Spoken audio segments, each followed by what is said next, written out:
Hier is 3 baie belangrike punte wat uit jou boodskapie uitkom. Eerstens, jy het 'n probleem geïdentifiseer, jy kry die navraag nie. Tweedens, jy het hulp nodig en jy het vra daarvoor. Derdens, jy weet is nou jou tyd. My naam is Latasha en ek help 2026 alle bemarkers en eiendomsagente om hulle self te brand binne 'n brand. As jy 'n digitale bemarker of 'n eiendomsagent is en in 2026 weet jy nog nie hoe om 'n brand binne 'n brand te create nie, het ek die oplossing vir jou. Ek gaan in 3 stappe met jou werk in 2026. Eerstens het ons 'n visiebord op die 2de Januarie wat jy moet bywoon. Sonder dat jy weet wat jou doelwitte is, gaan jy nêrens heen nie.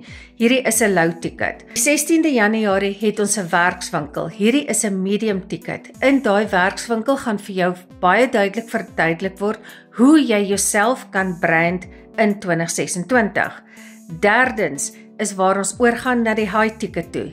Hierdie is net vir high performers en vir mense wat gereed is om groot verskille te maak. In hierdie 12 weke program gaan jy stap vir stap deur dit gevat word hoe jy jouself tussen klomp bemarkers en tussen klomp agente kan laat uitstaan. En dan die bonus is, jy moet 'n program hê wat vir jou actually leer hoe om dit te kan doen. En daarvoor het jy DMS nodig. As jy gereed is vir my branding program en ook vir DMS, sê vir my gereed in die comments.